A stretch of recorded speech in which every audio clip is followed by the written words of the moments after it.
اب مجبور کیا ہے ورنہ میں تو جشن پڑھنے لگا تھا. مجھے ممبر پہ آ کے انہوں نے کہا ہماری مجبوری بن گئی ہے, ہم سوال کا جواب نہ دے, بندے بعد میں اعتراض کرتے ہیں. ہم نے جی پوچھا تھا, انہوں نے بتایا ہی نہیں, بتانا چاہتے نہیں تھے یا انہیں جواب آتا نہیں تھا. کوشش یہ کیا کریں پڑھنے والے سے جو ذاتی سوال کرنا ہو اس سے جشن سے مجلس سے پہلے پوچھیں یا بعد میں پوچھیں, کیونکہ یہ آپ کے انفرادی سوال ہوتے ہیں. پڑھنے والے کا وہ پورا ایک ٹاپک خراب ہو جاتا ہے. خیر اب انہوں نے پوچھ لیا ہے, اب میں اللہ کی وضاحت کر ہی دیتا ہوں کہ اللہ کہتے کسے ہیں. ہم نہ مقصر ہیں, ہم نہ نصیری ہیں, ہم نہ اللہ کو دو مانتے ہیں, نہ ہم علی کو اپنے جیسا مانتے ہیں. اب میں خالصتاً شیعہ عقیدہ پڑھوں گا, خالصتاً شیعہ عقیدہ جس پہ شیعت کو ہونا چاہیے. وہ یہاں آ نہیں سکتا تھا, ہم وہاں جا نہیں سکتے تھے. وہ یہاں آتا وہ نہ رہتا, ہم وہاں چلے جاتے. اس سے زیادہ میں آسان نہیں کر سکتا. ہم وہاں چلے جاتے, ہم نہ رہتے. اس نے ہدایت پہنچانی تھی, ہم نے ہدایت لینی تھی. اس نے درمیان میں رکھ دیا 14 کو. اللہ, بندے 14, خالق مخلوق 14 ہیں. یہ بھی نہیں ہے, وہ بھی نہیں. اب صرف سنتے آنا, صرف سنتے آنا. ہے یہ بھی نہیں ہے, وہ بھی نہیں. یہاں آتے ہیں یہ ہو جاتے ہیں, وہاں جاتے ہیں وہ ہو جاتے ہیں. اگلی سطر پڑھ دوں, عقیدے برداشت کریں گے. جس نے یہاں سے دیکھے اسے اپنے جیسے لگے, جس نے وہاں سے دیکھے اسے اس جیسے لگے. اب بھی سمجھ میں نہیں ہے, اور آسان کر دیتا ہوں. یہ 14 وہ آئینے ہیں جن سے اللہ نظر آتا ہے. یہ 14 وہ صاف اور شفاف آئینے ہیں جن سے اللہ نظر آتا ہے. اب کوئی بندہ پریشان ہو کے مجھ سے پوچھے کہ اللہ کو ضرورت کیا تھی, شکلوں سے پہچان کروانے کی اسے ضرورت نہیں تھی. ہم جاہل تھے. ہم پہلے دن بچے کو اسکول بٹھا کے آتے ہیں, استاد پڑھاتا الف ہے دکھاتا انار ہے, پڑھاتا الف ہے دکھاتا, اب جیسے بندے کا توجہ, پڑھاتا الف ہے دکھاتا انار ہے. اب استاد سے پوچھ پڑھایا الف ہے دکھایا انار کیوں, وہ کہے گا الف لفظ ہے, انار پہچان ہے, اللہ ذات ہے, 14 پہچان. بسم اللہ صلی اللہ ممبر پہ لانا چاہتے ہیں.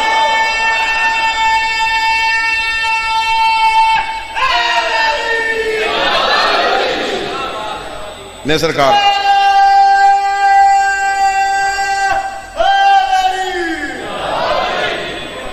جو کائنات میں رزق تقسیم کرتے ہیں انہوں نے آپ کا رزق بھیجا ہے.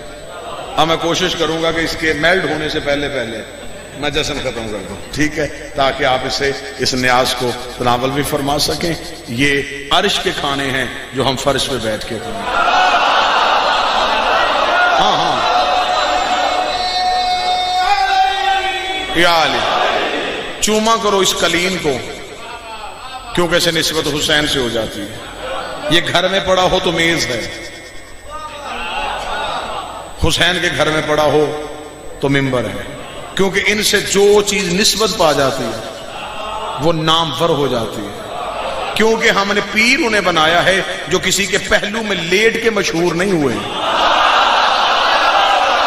جو جوان بول سکتا وہ تو بولے نا, جس کا کلیجہ اجازت دیتا ہے, جس کا ہاتھ اڑ جاتا ہے, جس کا جسم ساتھ ہے, جس کو سمجھ آئی ہے, وہ بندہ تو بولے گا. ہم نے مرشد انہیں نہیں بنایا جن کی قبروں کا ایڈریس یہ ہے کہ ان کے پہلو میں, ان کے پہلو میں, ان کے پہلو میں. اب میں دیکھوں گا کون بندہ نہیں بولے گا, بلکہ ہم نے مرشد انہیں بنایا ہے. یہ جہاں جاتے ہیں وہ جگہ نامور کر دیتے ہیں. یہ مکے میں آتے ہیں مکرمہ کر دیتے ہیں, یہ مدینے جاتے ہیں منورہ کر دیتے ہیں, یہ نجف آتے ہیں اشرف کر دیتے ہیں, یہ کربلا پہنچے معلّہ کر دیتے ہیں, یہ کاظمین جائیں شریفین کر دیتے ہیں, یہ سامرائیں مقدس کر دیتے ہیں, یہ مشہد میں جائے تو مقدس کر دیتے ہیں. بلکہ ان کے پہلو میں اگر کوئی نام پر لیٹ جائے یہ اسے بھی گمنام کر دیتے ہیں. بندے جشن میں چپ ہو کے بیٹھ گئے. نجف میں علی کے ایک طرف آدم ہے, دوسری طرف نوح ہے. نجف جا کے کوئی بندہ نہیں پوچھتا کہ آدم کی قبر کہاں ہے, نوح کی قبر کہاں ہے. ہر کوئی پوچھتا ہے علی کہاں.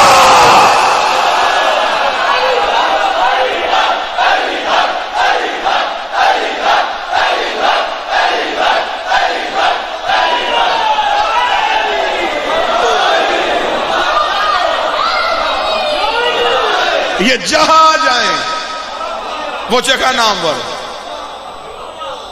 فقیر سید حسین کا بیٹا تمہارے جنگلوں میں بھی آ جائے،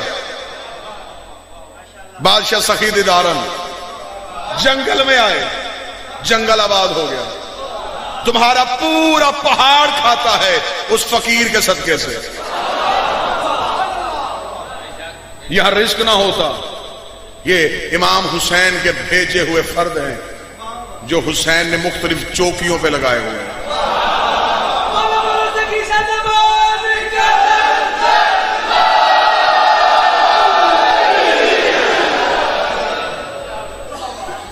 اللہ کسے کہتے ہیں؟ کمال الدین و اتمام نعمہ شیخ صدوق، التوحید شیخ صدوق، المانی الاخبار، اس کے علاوہ جتنی کتابیں چاہو گے۔ معصوم سے پوچھا گیا مولا لفظ اللہ کیا ہے، اسم اللہ کے معنی کیا ہے؟ امام نے فرمایا جو اللہ کا الف ہے یہ انعام کا ہے، انعمت علی، یہ نعمتوں کا ہے۔ اللہ میں الف انعام کا ہے، اگلا لام لازم کا ہے، اگلا لام ہماری ولایت کا ہے، جو گول ہے یہ اس کی ہوئیت کا ہے۔ معصوم فرماتے ہیں کہ اللہ چاہتا ہے کہ تمہیں اپنے اس اسم میں بتائے کہ اس نے انعام کر دیا تم پہ ولایت کو بھیج کے، اور لازم کر دیا ہے تمہیں اپنی ہوئیت کے ساتھ۔ اب علی کو جہاں سے نکالنا سوچ کے نکالنا، جہاں سے علی چلا جائے،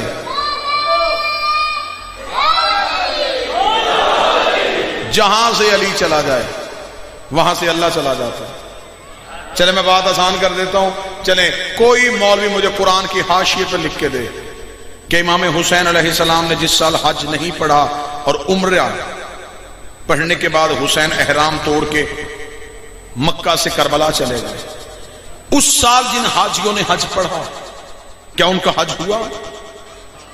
قرآن کی حاشیے پہ کوئی مولوی مجھ کے لکھے، ہر ایک تاریخ نویس نے لکھا ان کا حج نہیں ہوا، تو میں حسین کا ماتمی ہو کے سادات کا نوکر ہو کے پوچھنے کا حق نہیں رکھتا ان کا حج کیوں نہیں ہوا؟ کعبہ تھا حج کیوں نہیں تھا؟ صفا ہے حج کیوں نہیں ہے؟ مروہ ہے حج کیوں نہیں ہے؟ آب زمزم ہے، صحیح ہے، مقام ابراہیم ہے، سب کچھ ہے، تو حج کیوں نہیں ہوا؟ کہہ رہے جی وہ حج اس لیے نہیں ہوا تھا کہ اس حج سے حسین چلے گئے تھے، اس حج سے حسین چلے گئے تھے، اس حج سے حسین چلے گئے تھے۔ اب مجھے نہیں پتا اتنے بھرے مجمع میں کوئی ہاتھ اٹھے گا یا نہیں اٹھے گا، لیکن ممبر پہ جو بادشاہ ہے اس کے ہاتھ کا سایہ ہے میری خطابت کے سر پہ، ان کے قدموں پہ ہاتھ رکھ کے دعا لینے کے لیے جملہ پڑھنے لگا۔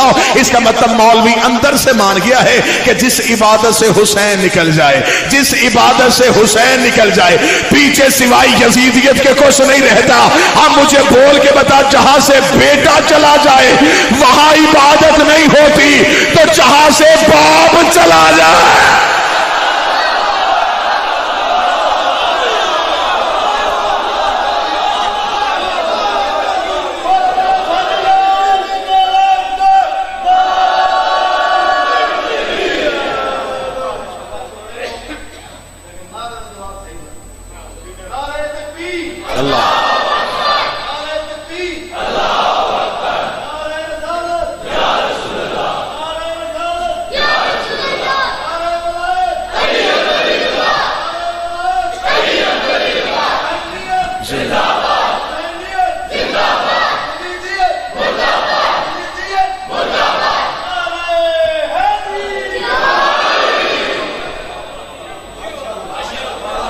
اجازت ہے تو شہزادے کے نوکر بیٹھے ہو، تمہیں شہزادہ علی اکبر سناؤں ایک علیحدہ رنگ سے، تمہیں اکبر سناؤں ایک علیحدہ طریقے سے، تاکہ زمانے کو پتہ چلے کہ اکبر کس قدر کا مالک ہے۔ ڈھونڈ ڈھونڈ کے فضائل نکالے شیعوں نے، تو ممبر پہ یہ کہہ دیا ہم شکل پیغمبر، یہ نا رسول کے ساتھ شکل ملتی تھی شہزادے کی، ہم شکل پیغمبر تھا۔ دوسرا فضائل کیا نکالا؟ خوبصورت تھا، حسن کا لازوال بادشاہ تھا۔ یہ سارے میرے شہزادہ علی اکبر کے جسم کی فضیلتیں ہیں، حقیقت کیا ہے؟ یہ تو ہم نے علی اکبر کا حسن دیکھا، آنکھیں دیکھی، شکل دیکھی، آئیے ایک ہلکی سی کوشش کریں ایک فقیر کی موجودگی کا فائدہ اٹھاتے ہوئے کہ حقیقت علی اکبر کیا ہے. ایک چیز میں بادشاہ کی موجودگی میں کہوں، ایک ہوتا ہے علم، ایک ہے عطا. علم ملتا ہے کتابوں سے، عطا نصیب ہوتی ہے جھکنے سے. عطا کا تعلق کتاب سے نہیں ہوتا. کہیں بھی تم جھکنا شروع کر دو گے یہ نوازنا شروع کر دیں گے. علم الہام بن کے ذہنوں میں اترنا شروع ہو جائے گا. امام حسین علیہ السلام، کتنا خوبصورت موڑ پڑھوں گا میں شہزادہ علی اکبر پڑھتے ہوئے. حسین مدینہ سے چلے 28 سے مکہ آ گئے. مکہ میں آ کے امام حسین علیہ السلام نے احرام توڑ دیے. حسین مکہ سے چلے گئے. میں نے جو کتابیں پڑھی تو مجھے پتا چلا کہ 4 مہینے تک حسین مکہ بیٹھے رہے. میں نے فوراً سوچا کہ 4 مہینے تک آخر حسین کیوں بیٹھے، جب حسین نے حج پڑھنا ہی نہیں تھا. میں گھر سے چلوں اور مجھے پتا چلے کہ پنڈ دادن خان میرے پہنچنے سے پہلے جشن ختم ہو جائے گا تو میں سفر نہیں کروں گا. جہاں مجھے پتا چلے جائے گا کہ جشن ختم ہو گیا میں وہیں سے واپس ہو جاؤں گا. یہاں آ کے میں جگہ دے کے واپس نہیں جاؤں گا. میرے جیسا جاہل بندہ سفر تب کرتا ہے جب مقصد ہو. حسین مدینہ سے چلے جب مکہ آئے. جب حسین مدینہ سے چلے حسین تب بھی جانتے تھے کہ میں نے حج نہیں پڑھنا. اب بادشاہ جب میں نے تاریخ سے پوچھا تو تاریخ نے مجھے 2 جواب دیے. میں دونوں سے متفق نہیں ہوں. میں وہ دونوں جواب اپنے مجمع کو سنا دیتا ہوں. ایک بندہ بھی متفق ہو وہ اٹھ جائے مجمع سے اور مجھے کہے کہ نہیں میں متفق ہوں اور میں دلیل دیتا ہوں. پہلی دلیل تاریخ نے کیا دی؟ حسین علیہ السلام نے مکہ اس لیے چھوڑا کہ چند حاجی احرام کے نیچے تلواریں چھپا کے آ گئے اور امام حسین نے مکہ چھوڑ دیا. چھپی تلواریں دے کے حسین چلے گئے. کربلا میں ننگی تلواریں تھی، حسین وہاں کیوں اترے؟ دلیل تھی. دوسری دلیل ہمیں منبر حسین سے سنائی گئی کہ حسین اس لیے گئے کہ کہیں حرمت کعبہ پامال نہ ہو جائے. حرمت کعبہ تو اسی وقت پامال ہو گئی جب حسین چلے گئے. بھئی جس گھر سے مالک ہی چلا جائے پیچھے اس گھر میں کیا رہ جاتا ہے؟ آؤ اگر اب عرفان لینے کے لیے آئے ہو تو آؤ، جو کچھ مجھے سادات کے قدموں میں بیٹھ کے ملا ہے اسی عرفان کی بھیک میں تمہیں عطا کروں لفظوں کی صورت میں. حسین مدینہ سے مکہ آئے. مکہ حسین بیٹھے رہے. حسین انتظار کر رہے تھے کہ یہ لوگ حج کے لیے آئیں تاکہ میں بتاؤں کہ حسین کسے کہتے ہیں. لوگ حج کے لیے آئیں اور میں بتاؤں حسین کسے کہتے ہیں. چلے میں اگلا ایک اور جملہ بھی کہہ دیتا ہوں. تم مجلسوں میں منبر کے بعد اور مجمع میں اکثر یہ نعرہ سنا ہے، لبیک یا حسین، لبیک یا حسین، لبیک یا. آؤ میں تمہیں اس نعرے کی ابتدا سناؤں. یہ نعرہ کب شروع ہوا تھا؟ جب مکہ میں لوگ اللہ کے گھر کا طواف کر رہے تھے اور حسین اپنی نانی خدیجہ کے گھر میں بیٹھے ہوئے تھے. حسین اپنے لشکر کے ساتھ کعبہ کے قریب چلنا شروع ہوئے. جب حسین حدود حرم میں داخل ہوئے تو اس دور کے مسلمان کعبے کا طواف کرتے ہوئے کہہ رہے تھے لبیک اللہم لبیک، لبیک اللہم لبیک، لبیک اللہم لبیک. یا حسین کے ایک نوکر نے آ کے حسین کے قدموں پہ ہاتھ رکھا. نام اس کا یحییٰ بن زید تھا. اس نے حسین کے قدموں پہ ہاتھ رکھ کے کہا مولا یہ تجھے چھوڑ کے اللہ کو پکار رہے ہیں، یہ تجھے چھوڑ کے اللہ کو بلا رہے ہیں، یہ اللہ کو آوازیں دے رہے ہیں. کہ اللہ ان سے بولے گا، کہ اللہ ان کو جواب دے گا، کہ اللہ ان کی عبادت کو قبول کرے گا. حسین نے اپنے اس نوکر یحییٰ کے کان پہ ہاتھ پھیرا. حسین نے کہا اب اگر تو سننا چاہتا ہے سن. حسین نے منہ آسمان کی طرف رکھا، لبیک اللہم لبیک. عرض سے آواز آئی لبیک یا حسین، لبیک لبیک یا حسین لبیک. فرمایا جو اللہ کو بلائے وہ اور ہوتے ہیں اور جنہیں اللہ لبیک کہے وہ اور ہوتے ہیں. حسین کعبے کے قریب آ گئے. حسین نے کعبے کا چکر لگانا شروع کیا. حسین پہلا طواف کیا. حسین نے دوسرا طواف کیا. دوسرے طواف میں حسین نے عباس ابن علی کو بلایا. عباس حسین کے دائیں کاندھے کے قریب آئے. حسین نے کہا عباس میں لشکر کو بتا دے کہ اگلا طواف ہم عمرے کی نیت کا کریں گے، یہی ہم اپنے احراموں کو توڑیں گے اور ہم حدود حرم سے چلے جائیں گے.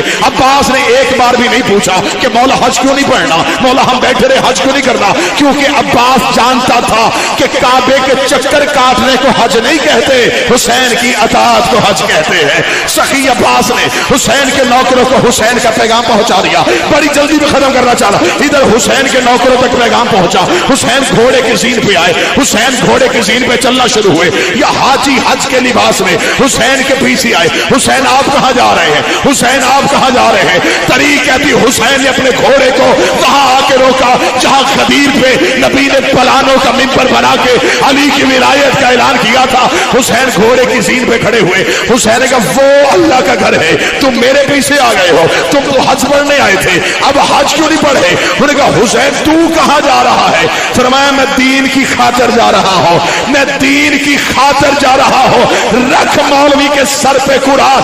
حسین تو دین لے کے چلے گئے، پیچھے حج میں کیا رہ گیا؟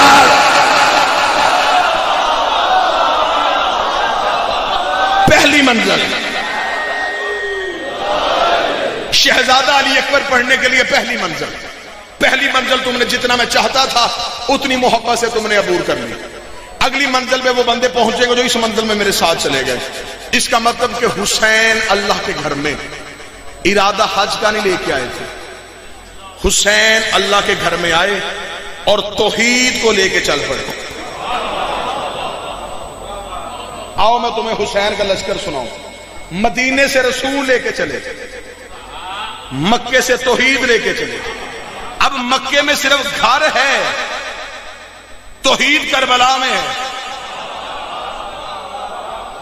نہیں، کچھ بندوں نے رائتی ہاتھ اٹھا لی اور کچھ بندوں کو سمجھ نہیں آئی، جنہیں سمجھ نہیں آئی میں عرش سے وزنی دلیل دینے لگا ہوں۔ مکے میں صرف گھر ہے، توحید کربلا میں رہتی ہے۔ اگر توحید کربلا میں نہ ہوتی، حسین کی قبر کی زواری 70,000 حج سے افضل نہ ہوتے۔ حسین توحید کو لے کے کربلا آ گئے۔ اب توحید مکے میں نہیں،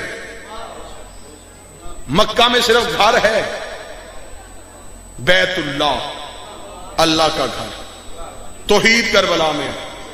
مجھ پہ فتویٰ نہ لگانا، کربلا چلے جانا۔ حسین کی زری پہ سامنے لکھا ہوا ہے زیارت الحسین زیارت اللہ۔ حسین کی زیارت نہیں، اللہ کی زیارت ہے۔ وہاں صرف گھر ہے، توحید کربلا میں ہے۔ اس نے گھر دیکھنے کے لیے صرف امیر بلائے ہیں، 4 بندے رہ جانا مجھے پھر بھی منظور ہے، رہنا عقیدے والے۔ اس نے گھر دیکھنے کے لیے صرف امیر بلائے۔ اس نے قرآن میں کہا مستطیع ہو تو آنا، استطاعت ہے تو آنا۔ اس نے گھر بلائی امیر، کیونکہ گھر دیکھنے کا شوق ہی امیروں کو ہوتا ہے۔ چلے اگلی سطر پہ ماں بھی میرے ساتھ بول لینا۔ اس نے کہا تم امیر ہو تو میرے گھر آنا، بیٹی بھی آنے والی ہے نہ آنا، مقروض ہو نہ آنا، مزدور ہو نہ آنا، کسی کے پیسے دینے ہیں نہ آنا، استطاعت رکھتے ہو تو زندگی میں ایک بار میرے گھر آ جانا، نہ تجھے اپنا گھر دکھاؤں گا۔ حسین نے کربلا میں جا کے ایسی نگری سے جائی، حسین نے کربلا میں آواز دی، حسین نے کہا میں کرم کا بادشاہ ہوں، وہاں امیر چاہتے ہیں۔ حسین اعلان کرتا ہے تم غریب ہو، قرضہ لے کے کربلا واپس میں حسین کروں گا۔ جو ہاتھ اٹھائی اسی سال حسین کی زری پہ ہو، تم کربلا ہو۔ تمہیں سنایا ہی نہیں کسی نے کہ کربلا کی زیارت کی فضیلت کیا ہے۔ خدا نے مکے کے لیے کہا، خدا نے کہا مکے آؤ، میں تمہارے پچھلے گناہ معاف کروں گا۔ حسین کے کرم نے انگڑائی لی، حسین نے کہا تو کربلا آ، میں تیرے اگلے بھی معاف کروں گا۔ ہاں تو وہی زری پہ جائے گا نا جو تائید کے لیے اٹھے گا۔ ایک بندے نے آ کے میرے معصوم مولا سے پوچھا تھا، مولا یہ حدیث ہے کہ کربلا جاؤ تو گناہ معاف ہو جاتے، کربلا جاؤ تو گناہ معاف ہو جاتے ہیں۔ بادشاہ کی موجودگی میں پنڈ دادن خان میں تاریخ نہیں، عرش تمہاری گود میں رکھنے لگا ہوں۔ اس نے کہا مولا میں نے سنا ہے کربلا جانے سے گناہ معاف ہو جاتے ہیں۔ امام نے کہا تو نے بالکل غلط سنا ہے، کربلا سوچنے سے گناہ معاف ہو جاتے ہیں، کربلا جانے سے نہیں، کربلا سوچنے سے۔ تو نے گھر بیٹھ کے سوچا کہ میں کربلا جاؤں گا، ادھر تو نے سوچا، اللہ نے فرشتوں سے کہا اٹھاؤ نامہ اعمال، اب اس کے گناہ مٹا دو۔ اب اس نے کربلا جانے کا ارادہ کر لیا ہے۔ اس نے کہا مولا ہر عبادت کرنے کے بعد گناہ معاف ہوتے ہیں، کربلا جانے سے پہلے کیوں؟ فرمایا اس لیے کہ حسین کی ذری کو سوائے معصوم کے کوئی چھو ہی نہیں۔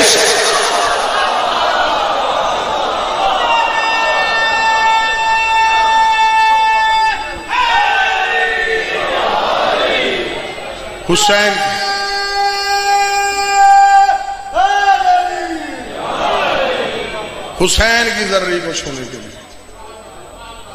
معصوم ہونا۔ درود سارے حضرات مل کے بلند آواز۔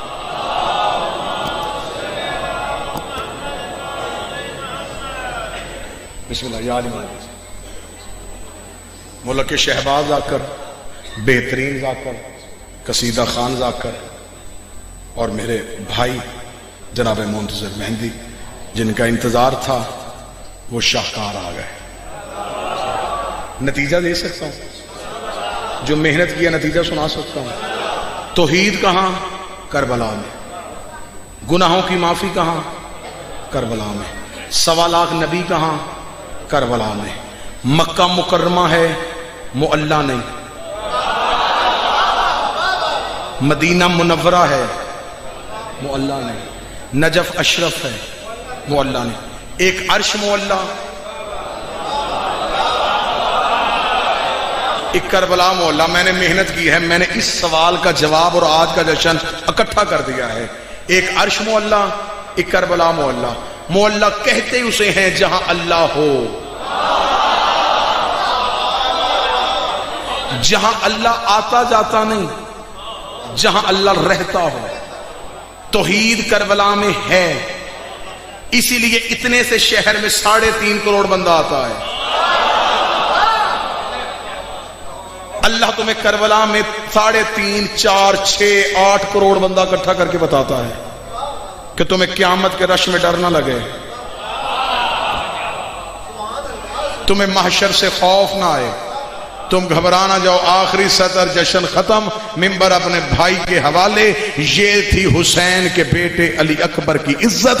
حسین نے اس کربلا میں اللہ بلایا، حسین نے اس کربلا میں 1.25 لاکھ نبی بلائے، حسین نے اس مٹی کو کھا کے شفا کیا، حسین نے وہاں آنے والے کو 70,000 حج سے افضل کیا، حسین نے گناہوں کی معافی کی، اور حسین نے پھر پوری کربلا اکبر کے نام لکھ دی۔